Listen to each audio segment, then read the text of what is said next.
श्री हरिवंश महाराज जी। राधा वल्लभ श्री हरिवंश महाराज जी, आपके चरणों में कोटि कोटि प्रणाम। महाराज जी, आपका सत्संग सुनता हूँ और कृपा का अनुभव है। महाराज जी, मेरा प्रश्न है कि आपसे सारी दुविधाओं और समस्याओं का समाधान प्राप्त होने के बाद भी महाराज जी आपकी बातें जीवन में उतारने में असमर्थ हो रहा हूँ। महाराज जी, इसके लिए असमर्थता इसीलिए कि भजन नहीं है। अगर भजन रूपी अध्यात्म बल हो तो समर्थ हो जाओगे। कौन सी कठिन बात है, आप हमें बताओ, क्या कठिन बात है? महाराज जी, मैं जब पिछले बार आया था तो अवलो नसानी अपना नसियों का संकल्प आपसे कहा था टूट जाता है, तो आपने कहा था कि मतलब बड़ा वृक्ष होता है ना, तो जब वो आंधी में उखड़ जाता है तो महीनों हरा भरा दिखाई देता है, लेकिन उसकी जड़ नहीं होती। समझ रहे हो ना? ऐसे अनेक जन्मों से हमारे संस्कार गलत हो चुके हैं। अब हम शरणागत हैं, माने उनकी जड़ उखड़ गई है और हरे भरे कई महीनों तक दिखाई देंगे। तो ये हो सकता है कि कई वर्षों तक आपकी शिथिल साधना होने के कारण आपको विषय आकर्षण करके भ्रष्ट कर दे, लेकिन विश्वास करो, आप शरणागत हो, आप भगवान के जन हो, एक दिन विजय प्राप्त करोगे। ये दृढ़ विश्वास रखो और नाम जप करते रहो और जितना बच सकते हो बचते रहो। जब ना बचने की बात आवे तो ऐसे हो जाओ भगवान से, आप मुझे बचा लो, हमारी बात मानो। ऐसा करना, जहाँ कहीं गलत हो रहा हो तुम्हारे जीवन में और तुम अपने को न रोक पा रहे हो, वहाँ से हाथ उठा दो, हे भगवान आप देखना, अब आप संभाल लेना, मेरी सामर्थ्य नहीं है, मुझे आपकी माया प्रचंड है, घसीटती जा रही, मैं गलत जा रहा हूँ प्रभु, मैं जान रहा हूँ कि मैं गलत हूँ, लेकिन मैं नहीं रुक पा रहा हूँ प्रभु, हम पर वो जरूर बल देंगे, वो कोई ऐसा रास्ता बना देंगे कि आप निकल जाओगे। समझ रहे हो ना? लेकिन आप जानबूझ करके गिरोगे तो फिर नहीं, फिर तो पड़े ही रहोगे वहीं। जानबूझ करके अगर जहर खाओगे तब तो मर ही जाओगे। अगर कोई धोखे से जहर खवाएगा तो भगवान बचाने का चांस है। मीरा जी को जहर पिलाया तो बच गए ना, लेकिन जानबूझ के जहर खाओगे तो मर ही जाओगे। फिर ये जहर से भी विषैला है विषय, बहुत जन्मों से भोगते आ रहे हैं। तो जहाँ अब लगता है कि हम गलत काम नहीं करेंगे, अवसर मिला तो फिर गलत कर बैठते हैं, तो फिर परमार्थ से निराशा आ जाती है। सबसे ज़्यादा घाटे की बात ये होती है कि हमसे गलती हो गई, तो वो गलती क्या करेगी, इधर का उन्नति मार देगी, मन ही नहीं लगेगा भजन में, सत्संग में, साधु महात्माओं की बातों में, मन ही खराब हो जाएगा, फिर हमारा जीवन बर्बाद हो जाएगा। गलती हो जाना उतना भयानक नहीं जितना गलती का परिणाम भयानक है। वो हमारे अंदर उत्साह ही खत्म कर देता है भजन का। यार क्या इतने महीने से कर रहे हैं, भ्रष्ट हो गए, अब क्या होगा, ये कर देता है, वो अध्यात्म से हीन बना देता है। तो हमें लगता है बचने की कोशिश करो, मनुष्य जीवन बड़ा दुर्लभ है, इसी जन्म में भगवत प्राप्ति हो जाए। जहाँ गिरने को, हमारी एक एक बात पकड़ लो, जहाँ गिरने के चांस हो आप संभल ना सकते हो, वहाँ ऐसे हो जाना, अंदर से भगवान वो तुरंत संभाल लेंगे। गिरोगे तो उनकी गोद में गिरोगे। जन अवगुण प्रभु मान न काऊ, दीन बंधु अति मृदुल स्वभाव। बहुत दीन बंधु करुणा में भगवान है, अपने जन के अपराध गिनते ही नहीं है। प्रभु जी, घर पे भगवान जी शिव जी का मंदिर है, लेकिन जब से आपको सुनने लगे हैं तब से श्यामा श्याम और आपको विराजमान किए हैं। शंकर जी की कृपा से ही श्यामा श्याम के चरणों में प्रीति प्राप्त होती है। आप तो मंदिर में बात कर रहे हो, हम तो काशी में रहते थे। शंकर जी के ही पूर्णानन्य पूरे विरक्त केवल शंकर जी, और कुछ है ही नहीं।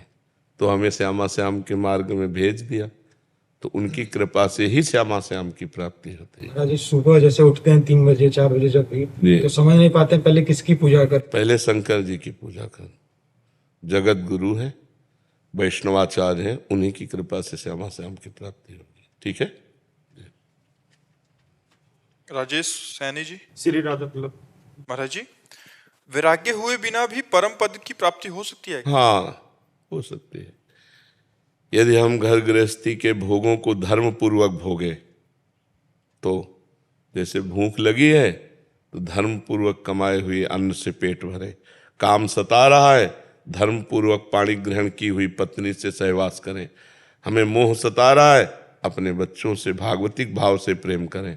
धर्म के अंतर्गत किया हुआ भोग मोक्ष की पदवी प्रदान करने की योग्यता प्रदान कर देता है, और अधर्म से किया हुआ भोग नरक की गति प्रदान करता है। धर्म पूर्वक काम भगवान का स्वरूप है, अधर्म पूर्वक काम नरक का स्वरूप है। कामः क्रोधा तथा लोभा तस्मादेत्र्यम तजे त्रिविधम नरकस्येदम द्वारम। नरक के 3 द्वार, काम क्रोध लोभ, और वही अगर धर्म पूर्वक किया जाए तो भगवान की प्राप्ति कराने वाला बन जाता है। तो आप अधर्म का त्याग करके भगवान का नाम जप करते हुए घर गृहस्थी में रहते हुए यदि भजन करो तो भगवान की प्राप्ति हो जाएगी। क्यों? भगवान की प्राप्ति करने के लिए जो हमें चाहिए वो है धर्म, वो है भगवान का भजन। अगर विरक्त होकर धर्म से न चले और भगवान का भजन न करे तो क्या विरक्त को भगवान की प्राप्ति हो जाएगी? क्या नहीं। अगर ये प्रपंच में फंस गया, गुरु चेला रुपया कमाना ये वो, तो हरई शिष्य धन सो कन हरई, सो गुरु घोर नरक मा पड़े, उसको नरक जाना पड़ेगा। भजन से भगवान की प्राप्ति होती है, गृहस्थी विरक्त से कोई मतलब नहीं। मनमानी आचरण करे, पाप आचरण करे, भजन न करे तो नरक जाएगा कि नहीं जाएगा? अच्छा रुको, बाबा जी बन करके यहाँ गलत काम करे तो कानून बंद करेगा कि नहीं करेगा? यहाँ का कानून उसको उठा के बंद कर देगा कि नहीं कर दे? जब यहाँ का कानून नहीं बख्शे तो अगर हम संत बन करके गलत आचरण करेंगे, गंदी बात करेंगे तो हमें नरक मिलेगा, और गृहस्थ बन करके यदि हम अच्छे आचरण करेंगे तो भगवान मिलेंगे। तो अच्छे आचरण और भजन दोनों को करना, चाहे बाबा जी हो चाहे गृहस्थ हो। अगर अच्छे आचरण और भजन है तो भगवान की प्राप्ति है, चाहे गृहस्थ हो चाहे विरक्त हो। आचरण भ्रष्ट है, भगवान का भजन नहीं, तो कोई भी हो फिर तो दुर्गति है। यहाँ भी दुर्गति, वहाँ भी दुर्गति। धीरज कुमार शर्मा जी, राजस्थान से। महाराज जी, आपके चरणों में कोटि कोटि प्रणाम। महाराज जी, भागवत कथाओं आदि में निःशुल्क भजन गायन की सेवा देता हूँ, श्री जी की कृपा से उनको रिझाता हूँ। महाराज जी, मेरा प्रश्न है कि इस घोर कलयुग में जहाँ व्यभिचार आदि फैला हुआ है, ऐसी स्थिति में देखकर विवाह से डर सा लगने लग गया है कि जो भी विवाह करके आएगी वो कहीं मेरे भगवत मार्ग में बाधा ना बन जाए। है तो बहुत है भयावह कि आजकल जो है कि पत्नी का मतलब है जो साध्वी सुशील सज्जन, अपने पति को भगवान मानने वाली। तो ब्याह है तो खतरे का मोल लेना आजकल, क्योंकि बॉयफ्रेंड गर्लफ्रेंड ये सब जो चल रहा है ना, ये बहुत विषैला चल रहा है। क्योंकि मान लो जैसे अब 2-4 लड़कों से जो मिली हुई है, वो एक पति को भगवान मानकर कैसे पूछ सकती, बड़ी समस्या है। पर ऐसा नहीं है, जैसे दुराचारियों के बीच में सदाचारी भी रहते हैं, ऐसे सदाचारिणी भी हैं। एक से एक बहुत पवित्र लड़कियां हैं जो अपने जीवन को पवित्र रखें, पर है बहुत कठिन, पवित्र मिलना बहुत कठिन। क्योंकि अपने लोग पवित्र आचरण विहीन हो रहे हैं तो अपने को पवित्र की आशा कैसे हो सकती है? नहीं, घर वाले भी जबरदस्ती करते हैं कि करो, ये इकलौता मतलब वंश बढ़ाओ, मतलब चल। आप घर में तो संतान उत्पत्ति करके वंश उत्पन्न करना, भगवान से मनाओ। जैसे करदम जी ने 10,000 वर्ष तक तपस्या की, भगवान से कहा मुझे पत्नी चाहिए, तो देवहूति जैसी पत्नी मिली। तो 10,000 ना सही तो साल भर सही साल भर कुछ अन्न कम पाओ, शंकर जी की उपासना करो, महाराज हमें पत्नी दे दो। भगवान शंकर की आराधना करो कि हमें देवी जी की आराधना करो, तो कोई होगी सुशील सज्जन मिल जाए। होती बहुत कम है बहुत कम। पर भगवान ने कहीं ना कहीं अगर ब्याह है तुम्हारे भाग्य में तो लिखा ही होगा, कहीं ना कहीं तैयार हो रही होगी वो भी आपके पानी ग्रहण के लिए। ऐसा हो श्री जी की इच्छा समझ के ही बस चलता रहे कि बस अब जैसी उनकी इच्छा। हाँ बिल्कुल बिल्कुल। बकायद आपका जो प्रश्न है बहुत गंभीर प्रश्न है कि आज सुशील बच्चों को सुशील बच्ची मिलना या सुशील बच्चियों को सुशील बच्चे मिलना बहुत दुर्लभ बात हो गई। क्योंकि स्कूलों में नए नए बच्चे जो थोड़ा अच्छे, वो भी मतलब भ्रष्ट मार्ग में जा रहे हैं, जैसे नशा करना, गर्लफ्रेंड बॉयफ्रेंड बनाकर व्यभिचार करना, ये सब बहुत गंदी बातें हो रही हैं हमारे देश में। पहले हमारे समय में तो था ही नहीं, गर्लफ्रेंड बॉयफ्रेंड था ही नहीं, सिस्टम ही नहीं था, गंदी भावनाएं नहीं थी। अब ये जब से मोबाइल चला ना, तब से गंदी भावना का बच्चों में सृजन हो गया, गंदी गंदी बातें। अब तो लिव इन रिलेशन भी चल गया है, वो तो और भी बुरा है महाराज जी। बिल्कुल बिल्कुल वो नहीं, ये हमारी भारतीय पद्धति नहीं। ये कलयुग का अंतिम चरण है भैया। अभी तो प्रथम चरण है, 4,32,000 वर्ष का है, जिसमें अभी 5,000 के ऊपर हुआ है, अभी तो 32 पूरे नहीं हुए। अरे भा भ्रष्टाचारा सम संसारा धर्म सुनई नहीं काना, कलिकाल बिहाल के मनुजा ने माने को अनुजा तनुजा। ऐसा मतलब समय कलिकाल का आएगा। कहाँ से कौन से क्या क्या चरित्र हैं, अब कैसे मतलब उसकी व्याख्या कैसे करें। हमारे देश में तो इस बात का प्रमाण है कि एक बार जिससे हाथ मिला लिया आजीवन उससे निर्वाह किया, कभी दूसरी की तरफ हाथ उठा के नहीं देखा। ये भारत है, ये भारत है, ये विदेश नहीं है कि आज उसके साथ कल उसके साथ, ऐसा नहीं है। बहुत गंदी बातें विदेश से आई हैं। और देखो सुख भी इसी में है, अपनी पत्नी है, अपना पति है और आजीवन एक के साथ, तो सुख भी। अब पति को विश्वास नहीं, पत्नी के ऊपर पत्नी को विश्वास नहीं, पति के ऊपर एक घर में रह रहे हैं, अविश्वास से कैसा जीवन। तो आज का समय बहुत विचित्र है, बहुत विचित्र है। भगवान बचावे, किसी को चरित्रवान पति मिल जाए या चरित्रवान पत्नी मिल जाए तो बड़ी कृपा समझो भगवान के। नहीं तो आजकल देखो सब चरित्रविहीन हो रहे हैं, नए नए बच्चे विशेष। तो व्यभिचार प्रवृत्ति तो मलिन प्रवृत्ति है, इसमें कैसे कहा जा सकता है कि हमारी संतान है। वर्ण संकरता फैल रही, पितरों को श्राद्ध तर्पण आदि नहीं मिलेंगे, सब तरह से अधर्म की वृद्धि हो रही है। हमें लगता है सुधार करो भाई, जो सुन रहे हो अपने चरित्र को पवित्र रखो, अपने जीवन को महान बनाओ। ये सब गंदी बातों से कोई महान नहीं बनता है। रमेश कुमार वर्मा जी, जयपुर से। श्री हरिवंश महाराज जी, गुरुदेव भगवान, आपके अब तक के जीवन काल की कठोर तपस्या की स्मरण मात्र से ही हमारी रूह काम जाती है जब सुनते हैं। आपके परिकर की युवावस्था से इस पथ पर अग्रसर हैं, जबकि हमारी तो किसी एक अंश के बराबरी भी कोई साधना नहीं है। महाराज जी, ऐसे में हम कैसे ऐसे में अग्रसर हो सकते हैं भजन मार्ग पे?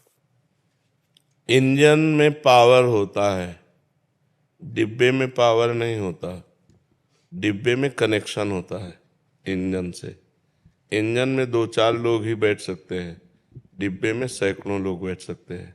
हम लोग हैं डिब्बा, इंजन है आचार्य और गुरु, कनेक्शन है बहुत जोर का।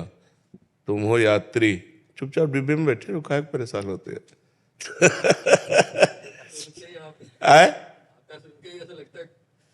नहीं तो हम कह रहे हैं कि इंजन बनने की कोशिश क्यों करते हो?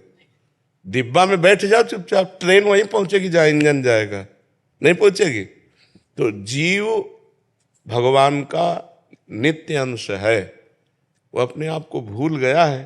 संत सदगुरुदेव उसे जागृत कर देते हैं, वो उनके वाक्य पर बैठ करके परमात्मा स्वरूप का दर्शन करता है। ध्यान मूलम गुरु मूर्ति, पूजा मूलम गुरु पदम, मंत्र मूलम गुरु वाक्यम, मोक्ष मूलम गुरु कृपा। जो हम किसी महापुरुष की साधना देखते हैं वो आपके लिए हुई है, वो आपके कल्याण के लिए हुई है। जो सब तरह से असमर्थ हैं उनको भगवान समर्थ बनाने वाले हैं, और समर्थ बनाकर असमर्थों का पालन पोषण करवाते हैं। तो हमको तो ऐसे रहना है, हमें थोड़ी देखना कि इंजन कहाँ से चला है वहाँ जाके बैठना है। नहीं, जब मथुरा स्टेशन आ गया है हम यहीं से बैठ लेते हैं, अपने लक्ष्य को प्राप्त होते हैं। तो हमारे सामने जो महापुरुष है, संत जन है, हम उनका सानिध्य लेते हैं और उनके वचनामृत का पान करते हुए उनकी आज्ञा के अनुसार चलते हैं तो लक्ष्य की प्राप्ति हो जाएगी। जरूरी थोड़ी वो जितना तप किए हमको उतना तप करना पड़ेगा, नहीं, हम तो उनकी कृपा से पार हो जाएंगे। बस नाम जप करते रहो, गलत आचरणों का त्याग करो और भगवान की लीला कथामृत का पान करते रहो। हर कर्म भगवान को अर्पित कर दो, भगवत प्राप्त हो जाओगे। बिल्कुल सरल उपाय है, नहीं? प्रदीप जी, महाराष्ट्र से। राधे राधे महाराज जी, आपके चरणों में कोटि कोटि प्रणाम। प्रभु जी, कुछ दिनों से भगवान की कृपा से साधु जीवन जी रहा हूँ। हम सभी के कल्याण हेतु भूतकाल में साधु हुए हैं, भविष्य में भी साधु होंगे और आज भी साधु हैं। प्रभु, याचना करते हुए पूछ रहा हूँ कि महाराज जी हमारे लिए आप मार्गदर्शन करें करणीय और अकरणीय सूत्रों को समझाने का। हमारी सबसे पहली बात है कि आप भगवत प्राप्ति करो। जगत भगवत स्वरूप है, इसे भगवत प्राप्ति नहीं करना हमारी दृष्टि में। मत्ता परतरम नान्यत किंचित अस्ति धनंजय, मेरे सिवा किंचन मात्र कुछ नहीं है। वो सब भगवान पूर्ण परमात्मा ही सब रूपों में बैठा हुआ है, ये हमारी दृष्टि है। अब हमको अपनी दृष्टि इनमें परमात्मा भाव में लाने के लिए किसी माता बहन की तरफ हमारी भोग दृष्टि न हो। सबसे पहले साधु के लिए है कामिनी। अगर सतमार्ग में चलना है तो बांध लंगोटा बचा के इंद्री, कभी न देखा पर नारी। जो काछवाछ मन निश्चल राखे, धनी धनी जननी तेरी रे, नरसिंह मेहता जी कहते हैं। पराई माता बहनों की तरफ कभी भी हमारी काम दृष्टि नहीं हो। अगर काम दृष्टि हो भी जाए तो क्रिया कभी नहीं होनी चाहिए। साधु वेश में सबसे ज्यादा परहेज इसी बात का है। सबसे पहला परहेज कि हमें पूरे आजीवन ये नियम रखना है कि पराई माता बहनों की तरफ हमारी गंदी दृष्टि ना हो। कभी अगर दृष्टि भी गंदी हो जाए, मान लो चूक है, बड़े जन्मों से हम उसी में लगे हुए हैं, तो क्रिया नहीं होनी चाहिए, काम क्रिया ये नहीं होनी चाहिए। दूसरी बात, हमारी वाणी सत्य का ही प्रवचन करे, सत्य ही बोले।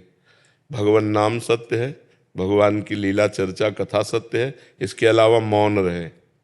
तीसरी बात, हमारी श्रवणेंद्री भगवान की चर्चा ही सुने, विषय चर्चा नहीं। न विषय चर्चा करनी है, न विषय चर्चा सुननी है, और न विषय दृश्य देखने हैं। मोबाइल रखते हो आप? टच वाला रखते हैं? हाँ, बहुत सावधान रहने की जरूरत है, क्योंकि टच मोबाइल और हम एकांत में बैठे हैं, पढ़े हैं, अब मन भजन में नहीं लग रहा तो मन फिर देखने को कहेगा। तो आजकल क्या है कि सीरियल विषयी पुरुषों द्वारा बनाए गए हैं, जो घोर संसारी विषयी पुरुष हैं। अब वो तो मनो आकर्षक के लिए अपना अंग प्रदर्शन भी करते हैं, क्रिया प्रदर्शन भी करते हैं। कोई भी ऐसा सीरियल नहीं है जिसमें अंग प्रदर्शन न हो और क्रिया प्रदर्शन न हो, जिससे मनोवृत्तियां सबकी खींचे। तो विरक्तों के लिए बड़ा खतरनाक खेल है। इसलिए साधु को चाहिए, अब ये कुछ ही वर्ष से चला है, हमें लगता है 25-30 वर्ष से चला होगा मोबाइल, इसके पहले तो हमने नहीं देखा। जी सर, 2003 के बाद आया। हाँ, क्योंकि पहले के साधु महात्मा बिना मोबाइल के पहले काम क्या नहीं चलता था। मान लो गृहस्थों का तो हम मान सकते हैं कि चलो उनके बहुत से व्यापार हैं, बहुत से कार्य हैं। अपने लोगों को एक लाभ मिल सकता है सत्संग का। भाई इतना अगर हमको हो तो सत्संग के लिए यंत्र रख लेना चाहिए बकाया। हमें लगता है मोबाइल से बचना चाहिए साधु महात्माओं को, संतों को, साधकों को।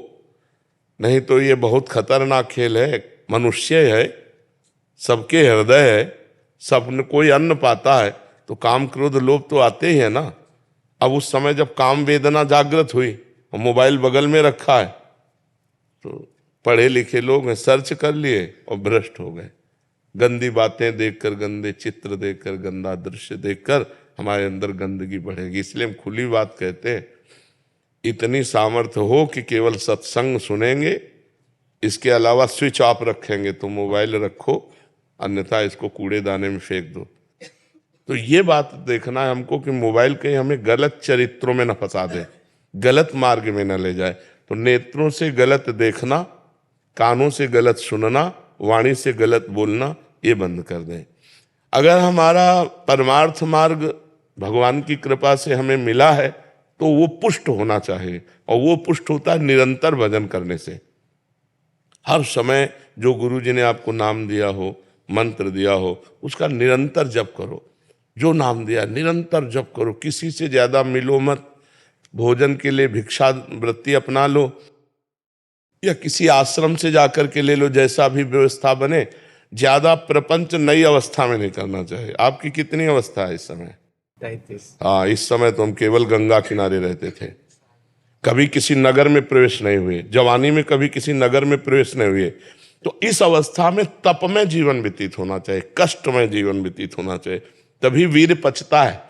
ब्रह्मचर्य का जो वीर शक्ति है वो तभी पचती है जब भूख प्यास गर्मी सर्दी मान अपमान सब सहते हुए चिंतन केवल भगवान का, इधर उधर भटकने न पावे, तब हमारा जीवन भगवत प्राप्त हो जाएगा। कम बोलना, कम सुनना, कम देखना, कम सोना और कम आहार करना, ये 5 पर कंट्रोल करो। स्त्री से दूरी बना के रखो, स्त्री शरीर से। अगर ब्रह्मचर्य रहना है, नाटक करना है माया का तो बात अलग है। और रुपया पैसा जितनी आवश्यकता हो बिना मांगे आ जाए, जितने काम में प्रयोग। क्योंकि आजकल ऐसा है कि कहीं जाना है, कहीं भ्रमण करना है, तो मान लो सवारियों का साधन का भी इतना शरीरों में दम नहीं रह गया कि सवारियों का प्रयोग नहीं किया। जीवन भर गंगा किनारे चले, गंगा को ही रोड रहा है हमारा, कोई सवारी की जरूरत ही नहीं रही। जब रात्रि हो जाती थी तो गांव के किनारे कोई देवालय या मंदिर या स्कूल, उसमें पड़े रह करके, क्योंकि गंगा किनारे जैसे ऐसे ही पड़ो तो मांसाहारी कुत्ते हैं जो लाश चीत चीत के पाते हैं, तो पता नहीं वो जिंदा या मुर्दा कब खा जाए क्या पता। तो इसलिए रात्रि के लिए थोड़ा स्थान चयन करते थे। शंकर जी का मंदिर है या कोई जैसे विद्यालय है तो उसमें रात्रि में शयन कर गए, कोई कुछ दे दिया तो खा लिया, नहीं तो फिर जहाँ सुबह 4 बजे गंगा किनारे फिर आ गए, किसी से कोई मतलब नहीं। दिन में कभी सोते थे? गंगा किनारे वही जैसे अब रात भर सर्दी में कांपते रहे, कोई कंबल रखते नहीं थे, अब धूप लगी और उसमें बेहोश हो गए तो उसी को तुम सोना मान लीजिए। नहीं जान के थोड़ी, पर सोना तो तब होगा जब भरपेट भोजन मिले। कभी एक रोटी मिल गई, कभी 2 पराठा मिल गए। वो जो आते थे ना गंगा किनारे बारी लगाने वाले लोग, खरबूजा तरबूज, तो वो लोग जब प्रसाद जैसे पा रहे हैं और उधर से तो लोगे बाबा तो दे दो, तो सब तो देते नहीं थे। मान लो 4 पराठा है तो 2 हमें दे दिए, 2 ले, 2 ही से काम चल गया। अगर 2 पराठा हुए तो प्राणों का पोषण हो गया, 1-2 दिन के लिए चल जाएगा काम। भगवान वैसे देते रहते हैं, कभी न कभी कुछ न, इतना गुड़ भी मिल जाता था तो बड़ा धन्यवाद भगवान का देते थे कि भगवान बड़े कृपाल हो। भरपेट भोजन तो यदा कदा। एक बार एक सन्यासी की कुटिया में गए, झोपड़ी में रहते थे, तो वो गंगा किनारे की जानते हैं, गंगा किनारे के संतों की रहनी। तो उन्होंने कहा कई दिन से भोजन नहीं पाया। उनका 3-4 दिन तो हो ही गए भोजन। एक आदमी ने दूध पिलाया था 3-4 दिन पहले, तो उनका बैठो मैं मांग के लाता हूँ, क्योंकि वो भी विरक्त थे। तो कोई त्योहार होगा उस दिन, तो इतनी पूरी कचौड़ी लाए और रख दिया, एक भी नहीं बची थी, पूरी सब पा गए थे।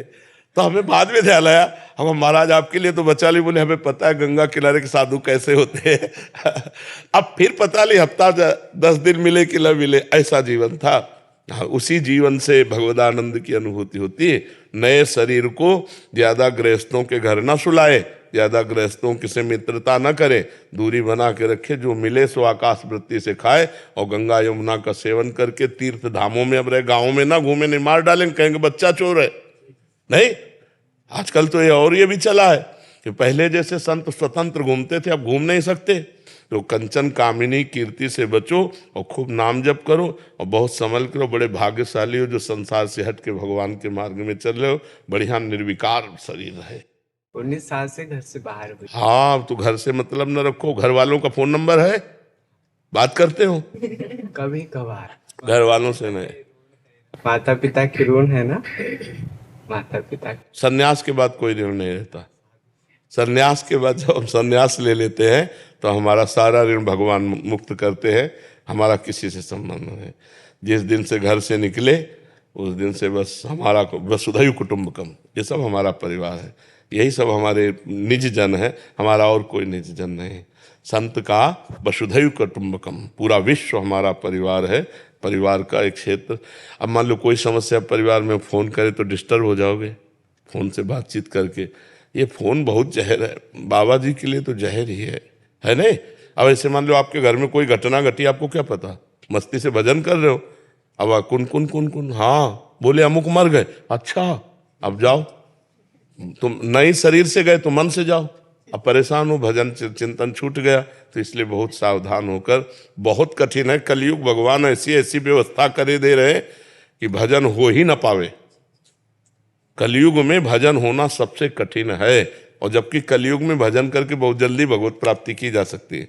अब ऐसी व्यवस्थाएं हो रही कि भजन कैसे होगा। साधु महात्माओं के पास बढ़िया बढ़िया बड़े बड़े मोबाइल हैं, लैपटॉप हैं, सब ये हैं। अगर चूक जाओ तो गलत समय नष्ट होने लगेगा। अगर चूक जाओ तो गलत समय नष्ट होने लगेगा, बिल्कुल व्यर्थ में समय। तो हम सब संतों से, साधकों से प्रार्थना करते हैं कि मोबाइल का सदुपयोग किया जाए। सदुपयोग में आप सत्संग सुन सकते हैं, इसके अलावा आप मत देखिए। स्विच ऑफ रखिए, भगवान का भजन कीजिए। अंतर्मुख होने के लिए जीवन मिला है, बाहरमुख होकर मोबाइल में ही लगे रहने के लिए नहीं मिला है। तो